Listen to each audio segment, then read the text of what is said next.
We sat down with Jay-Z to talk about his life, his involvement with hip-hop culture, some of his influences, his latest project, and his future in the music industry. Well, I started the Blueprint series based on the soul samples and the music that I heard growing up, in my household, and those memories and the things that it invoked, and it was an album that I had done with Kanye West and Just Blaze pretty much when they were starting out, and we put together a timeless piece of music, and then I did the Blueprint 2, which was all my influences. I'm influenced by all different types of music. So, I had rock influences. It had the Lenny Kravitz song on there, R&B. It had Faith Evans. It was just, so it was a double album. Because I just believe in good music and bad music. I don't believe in the separation of music. And people have come to expect excellence from those albums because of what the Blueprint series represent.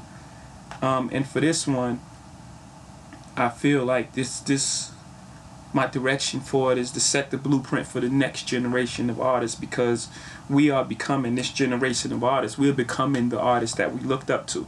The Marvin Gayes and the Frank Sinatras and all the incredible people that we grew up idolizing. We're becoming those people. So I wanted this album to pretty much set the tone for the next generation, and that's why DOA was the lead single, because it's harsh. It's not a diss record. It's more of a record to challenge people not to rest on their laurels and to push the envelope creatively. So that pretty much set the tone of where we're gonna go. I mean, in order for hip hop to evolve, we have to keep pushing the envelope creatively and not rely on gimmicks and things that's, hot for a minute. I mean, that's cool. I love some of those songs, that people make or have made with auto-tune, but when everyone is doing it, it's time to move on. And that's, pretty much where, I started out. So now from there, now the conversation has begun. Now we can go on and, get deeper into this and, hopefully spark the mind, like Tupac said, of the next generation or the next trilogy of blueprints. The Blueprint 1 was my parents, Blueprint 2 was my musical influence, and now this Blueprint is the blueprint for the next generation. So I try to give them their own identity, and it'd be difficult to compare them. It's almost like, I compare albums, so it's really not difficult. It's almost like a hypocrisy to say you can't compare me like kids, but that first Blueprint is very difficult because it's the one that people heard initially. I got the second one beat. I got that one beat. No problem. So, I'll try to get as close to that first one as possible, but that one's gonna be very difficult to top. I mean, there's only 2 albums. For me, in my opinion, of all albums that I made, those are 2 best albums I made. Was Reasonable Doubt number 1 for me, and then Blueprint number 2. So that's very difficult to beat. Usually for me at the end, for some strange reason, I get the best songs. I made PSA from the Black Album as it was going to mastering. I made Give It To Me from the Dynasty when I was shooting a video for a different song off that album called Parking Lot Pimpin'. I was shooting that Monday. I made Give It To Me Friday and had to stop the video. So it's difficult to say what the album would be, or what will be on there. So I'll tell you some favorites, and it probably won't be on it because I usually try to make one single unit, like a piece. So sometimes some records are better than others. And it won't make it just because it doesn't fit the album. That's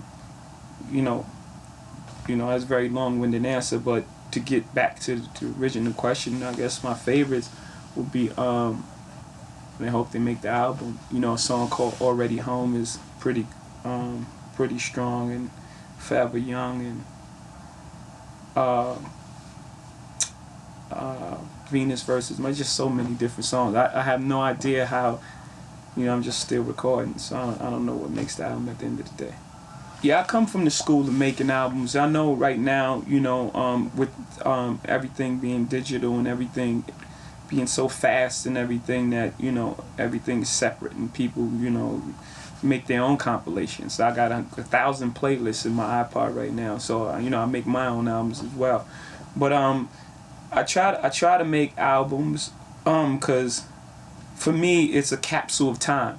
You know, it's not just music for me. You know, for me it's where I was at this moment, or what I'm trying to capture. And what I'm trying to capture, the blueprint, is, you know, what I call a new classic, because it's influenced by, you know, the Marvin Gaye's and the generation before us, but it's not a recreation of what they've done. You know, it's my interpretation of it, and it's me making my mark and saying, here, this is what I want to be remembered as right here.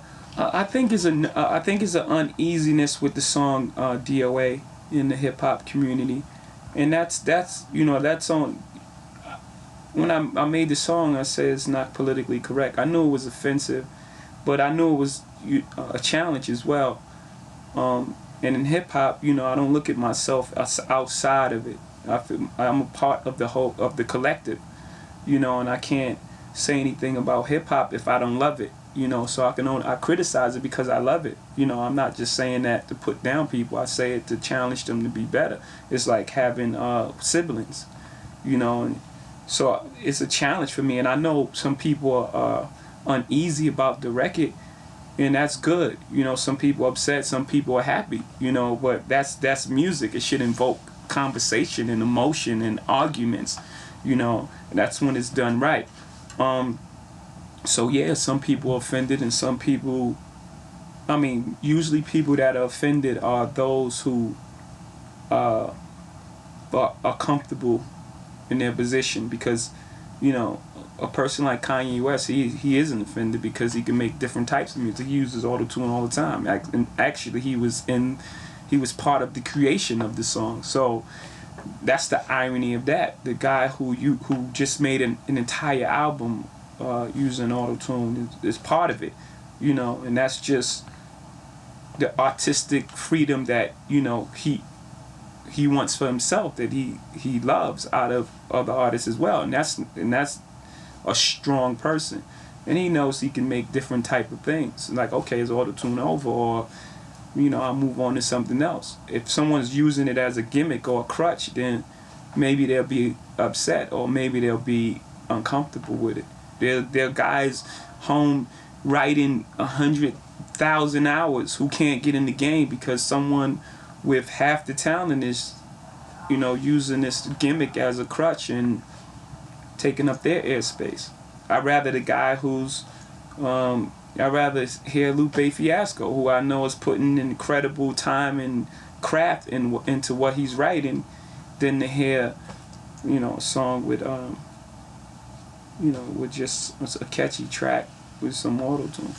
Don't get me wrong, I love some of it, because some of it is written well. Like, you know, some of those T-Pain songs are written fantastic. Even without the auto-tune, the melody that he writes underneath them are incredible. Heartless, the song that Kanye has, the melody that he writes works with or without auto-tune, you know.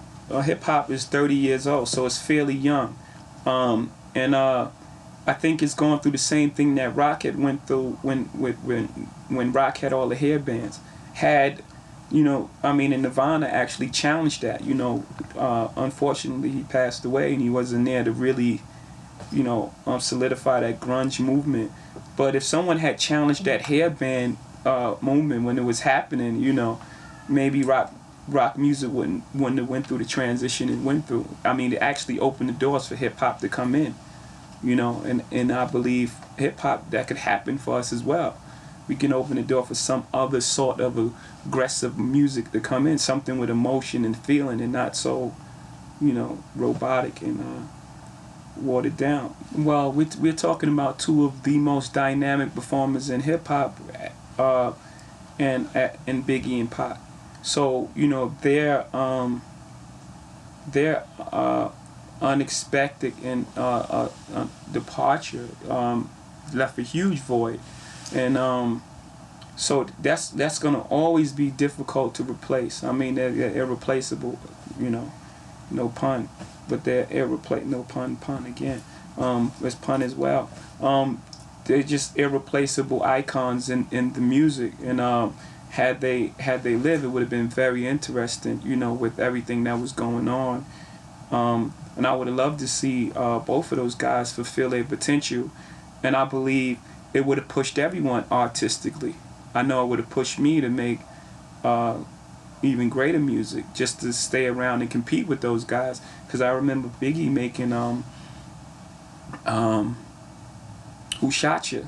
You know, someone gave me the song before it was out, and I took it home in my car, and I made like 4 songs that night. So, you know, just the push, and it would have been both ways. I remember playing, the last record I ever played for Biggie was Streets Is Watching.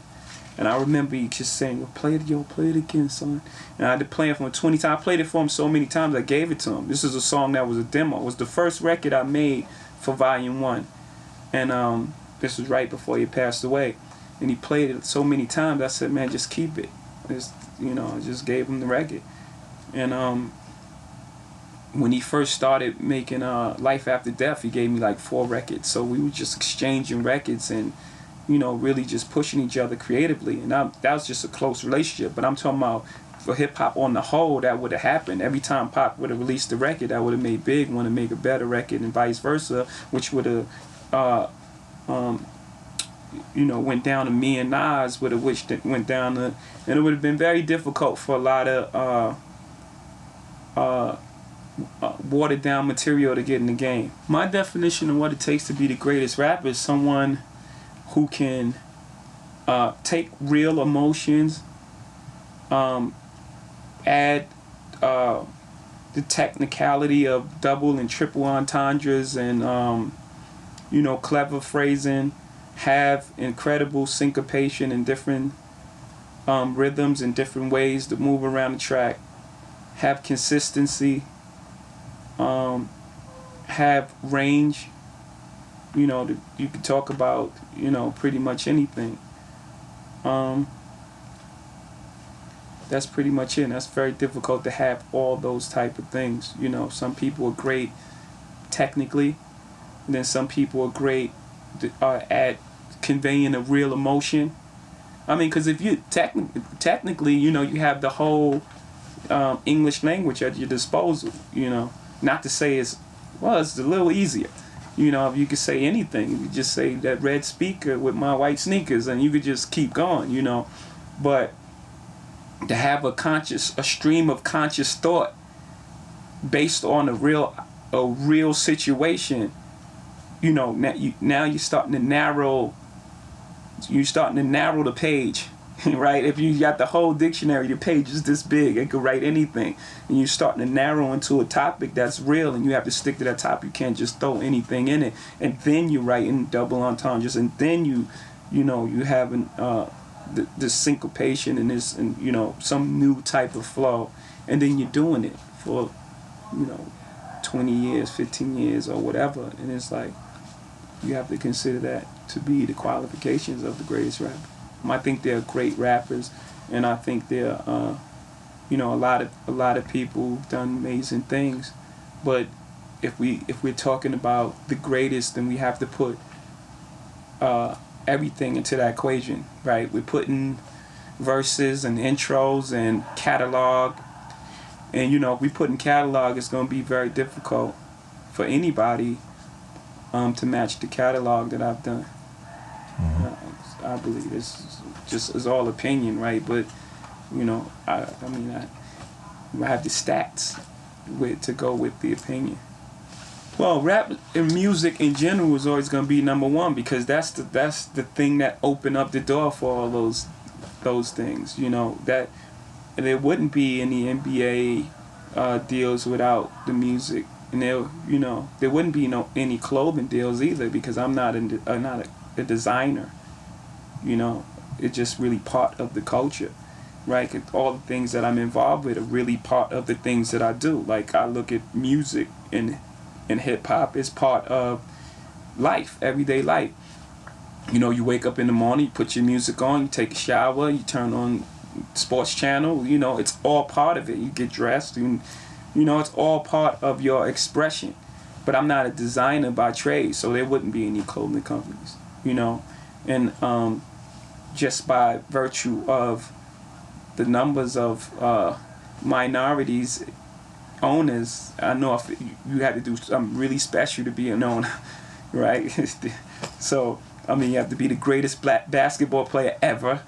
You have to have sold a network channel for $1 billion, or, you know, you had to be some type of entertainer. I mean, those are the guys so there wouldn't be any basketball ownership without the music. And it's like, at this point, you know, with all those other things, I clearly don't rap for the money, right? Because it's probably at this point the thing that earns me the least amount of money. You know, so it's really just, it's all full of love at this point. I made a song called You Gotta Live With Regrets. So I was already aware of that mentality. I mean, on my first album, it's been something that I've had since, you know, I was a child. I think every move made, like if we're going to compare it to chess, I think every move made is to be learned from, whether it was a good or a bad move. And I think it all sets you on a path. So in order for me to take back any of those moves, I would have to be unhappy with where I am now.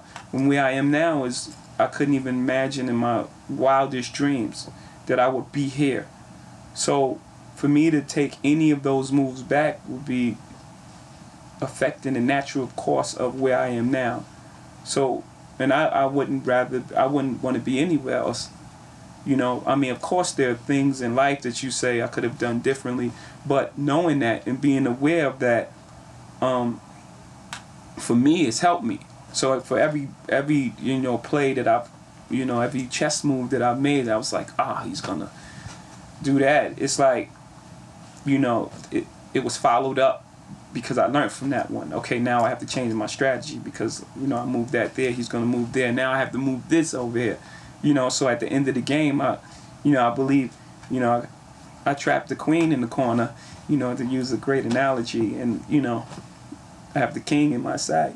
So I'm pretty happy with where I am. For most, that meant to most to me, and always, you know, coming up, I always believed in the way you live your life, you affect the outcome of your life, you know, karma and everything. So I just will want to be remembered as a very honest and straight up guy. You know, I'm pretty much a mirror.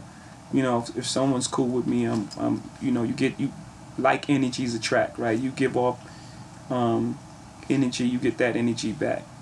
So just a person that was of the utmost integrity, you know, honest, very hardworking, and someone who really cared about the culture.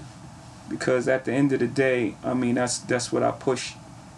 That's what I'm pushing everyone for. Because this thing right here, this music thing is a thing that I don't think everyone figured into the equation, right? Because, you know, you have projects and you have, you know, certain people sectioned off in certain areas, and you have better schools here and worse schools here, and, you know, this whole thing was like a chessboard again. This whole thing was set out a certain way, and then rap music came, and it turned everything around. It just threw every equation that everyone, every equation that was factored in already, it just threw that thing for a loop. So I have a responsibility to the culture as well. So everything that I do, in every room that I walk in representing hip hop. You know, I don't try to hide that or try to, you know, talk different, or, you know, or hide the fact that's where I came from. You know, you hip hop guy, you're different. No, I'm not different. You know, I mean, I'm different as an individual, but a lot of people haven't had conversations with everybody in hip hop. Usually it gets categorized as you guys. All of you guys is this one thing, and that's not true in any field. you know. So when people talk to me and they say things like, you know, you're not like those guys, it's like, that's not true. You should have a conversation with those guys, you know. For one, the whole retirement, you know, around the Black Album was, yeah, I got to a point in my career that I felt like I was starting to put albums out because it was that time of year. You know, everyone, it was more so from everyone expected an album from me come November. You know, and I loved the music too much to ever get in that situation. And then I was presented, there's two things happening at the same time. It was that feeling, that fear of just making an album because I can, or and it was the opportunity to run Def Jam, you know, or, I mean, at the time it was Def Jam and Warner. So it was this opportunity to do something else for the culture, to show it in another positive light, that is a life after music as well. You know, that we can go on and be great executives, you know, and almost like coaches, you know, who knows better about the music than the person who made it. You know, I understand an artist. I understand what they're going through. I understand sitting in the studio for hours and waiting for the inspiration, or, you know, just so many different things about making music. So it was those two things happening at the same time.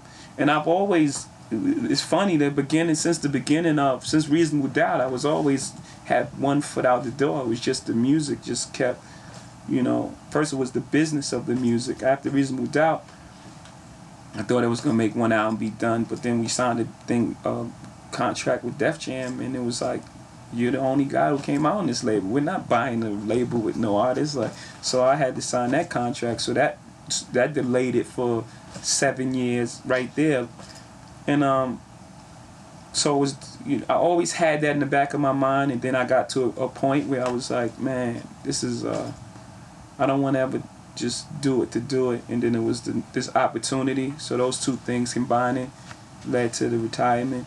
And then, of course, the love for it. Like with anything else, the love for making music, you know, and start pulling me back to the studio. And it was like, yeah, for me, I was happy about it. Because I was like, yeah, that's the feeling I want. You know, I want to go in with making an album. I want to have something to say and feel like I need to do it, as opposed to it's November and, you know, put an album out, you know.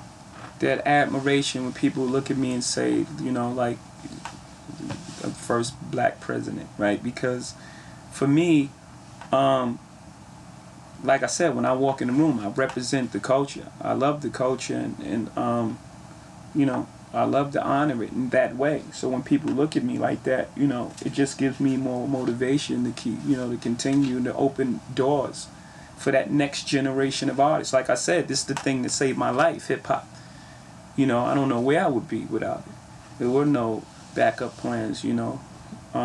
So for me, it's very important. And when people recognize that, you know, it just lets me know that I'm doing the right thing.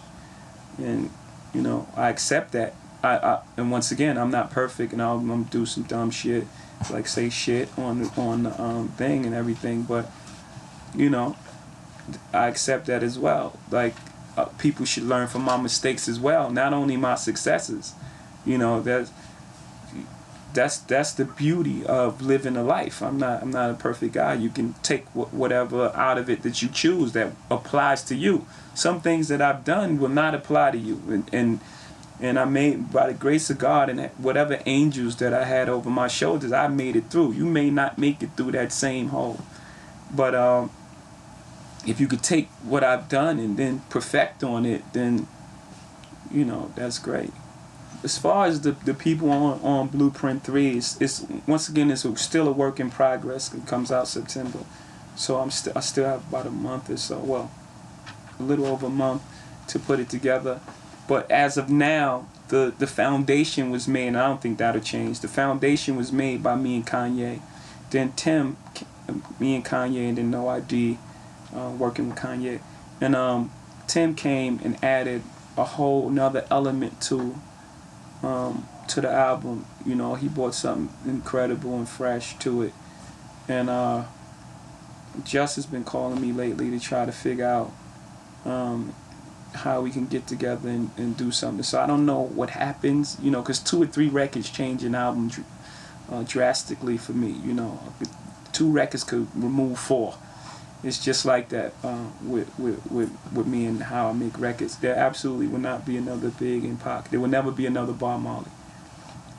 Right, so that's pretty much the equivalent. And a lot of that is factored as well, you know, they're immortalized, like Kurt Cobain, you know, like James Dean, you know, you never got to see it. They're in the capsule of perfection, right? So you never got to see them slip or you know, make bad albums or, you know, things like that. You never got to see human qualities, right? You know, it was just superhero perfection, and it's all in the bottle and it's closed.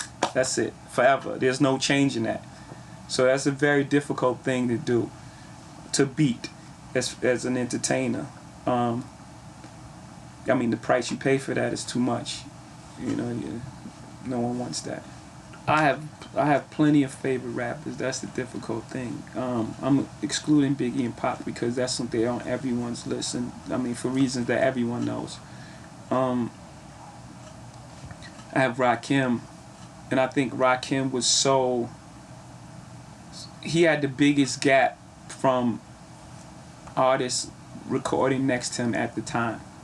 I think everyone was on he was on a different wavelength. When everybody was rapping and don't suck back and I went Bram, I sit day and I think and I thought Run and Run DMC, I thought Run was the first person with the most charisma on stage that we've ever seen. But he was rapping, when Run was rapping like with my Adidas, Rakim was rapping like I'm Arsenal, I done the lyrics, he was rapping so far ahead of everyone else at the time that I don't think there's ever been a rapper with a bigger gap. You know, when there was Biggie, there was Pop. When there's Jay, there's Nas. And, you know, there was always somebody right there in hip-hop. When it was Rakim, it was Rakim, you know. Coogee Rap was from that school as well. Big Daddy Kane was, what he did was, what he perfected, that those guys, that his strength over those guys, it was in crafting songs. You know, Smooth Operator and Ain't No Half Stepping, and he was such a great, he had the full package. He can rap and he can make songs. I think that was his contribution to the game. And Slick Rick was just the best storyteller ever to this day. Just his accent alone, just forget about it. Like, he was just the arrogance of what he was saying. And who would sing Michelle My Belle from the Beatles in a rap song? That's just leave him alone. Modern day, there's Andre 3000. His choice of topic is and his range is incredible. Eminem, you know, to be a white guy in a field that's dominated by black guys. And this just, I'm gonna say African American, that's so corny.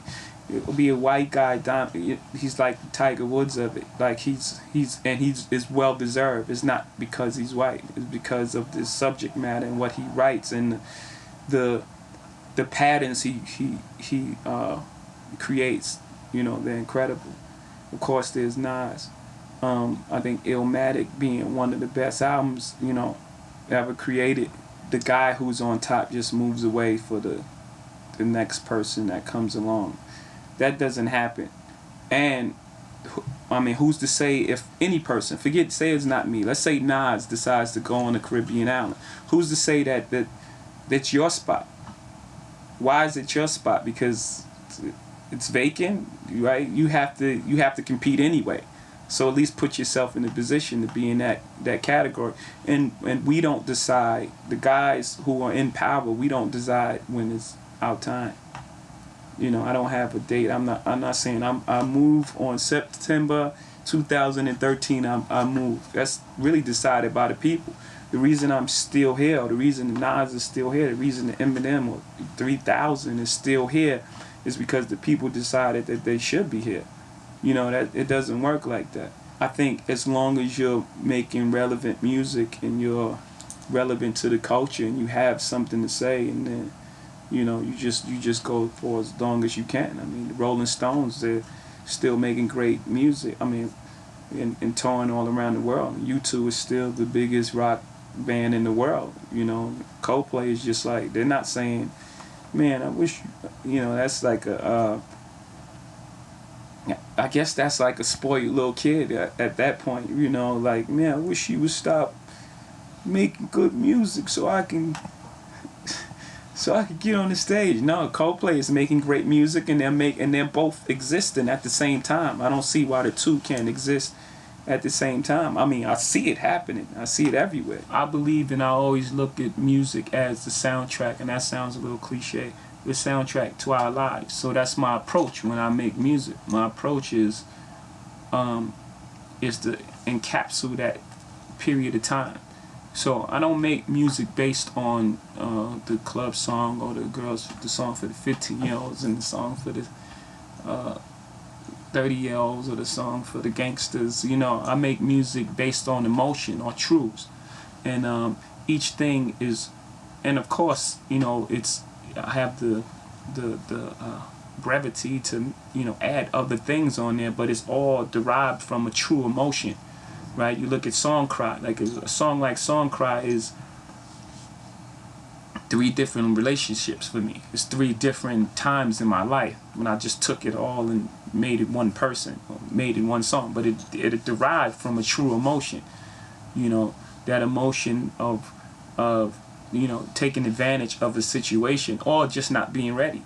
You know, right? And you just, in that song, the guy was just not ready for a relationship at that time. And then when the girl moved on, it was like, yo, it's your fault. What do you do? Like, so all my music derives from some type of true emotion.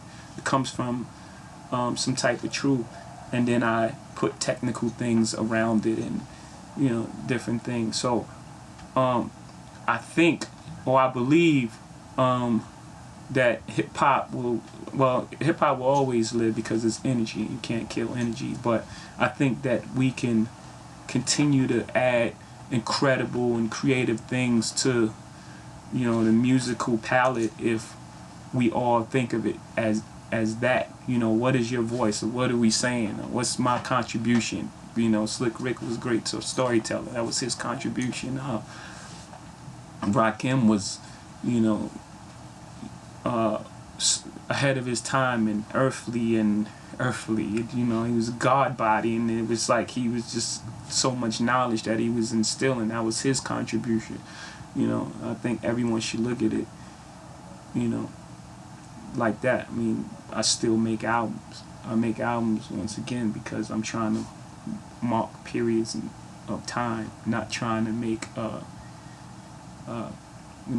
records. I mean, that's good to have #1 records, but, you know, I've never had a #1 record. I have a longer career than a lot of people with #1 records. It's all what you want to do, you know. So my choice is to make great music for a long time, you know.